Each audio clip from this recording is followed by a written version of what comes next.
How do you prevent shame from taking over your life? Shame is one of the most interesting emotions and has one of the most debilitating effects on our psyches, on our confidence, on our well-being, even on our immunity.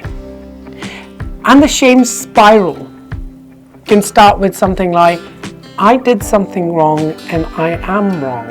And if I am wrong, why do I deserve this? And if I am wrong and I'm bad and I don't deserve this, I don't even know whom to talk. And on and on and on. Depending on your personality type, you could stay in the valley of shame for as long as you're alive, really. How do you prevent that? How do you prevent shame from taking over your life? By creating the ladder out of that valley. And what does that ladder look like? That ladder bridges the gap between two ideas. One, I have made a mistake. Second, I am a mistake. I have done something wrong and I am wrong. What happens is the moment I separate my actions from my beings, I realize that I have the capacity to make other actions, to take different actions.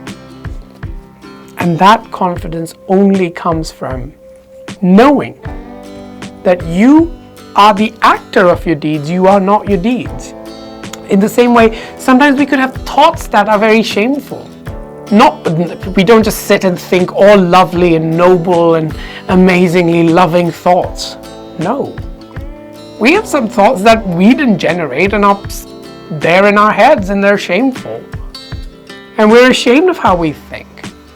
First of all, just know that that thought is just an activity in your mind. You didn't generate it, but you can attach yourself to it by thinking, this is my thought. And if I have this thought, what does that mean about me? That just means that it is in your head. That's all it means. So what I want you to understand is that when you're thinking about shame, you're thinking about yourself. Pay attention to this.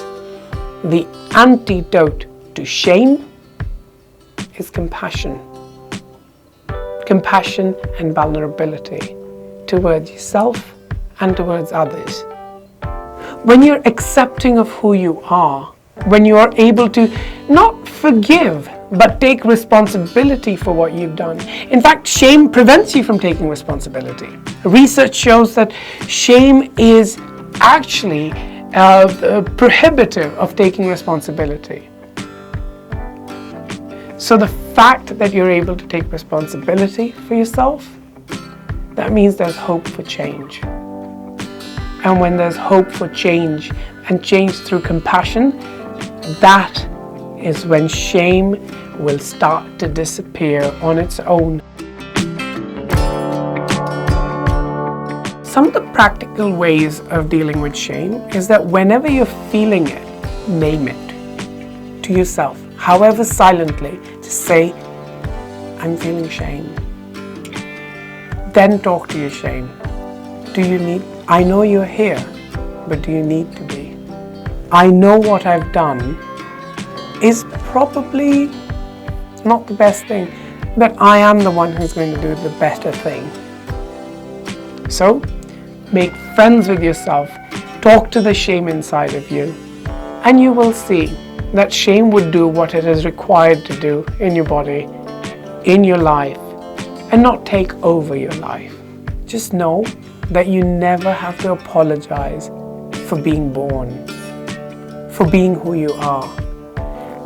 It's your behavior that's in question, not your being. I hope you're able to look at yourself with the compassion that you seek from outside. Thank you.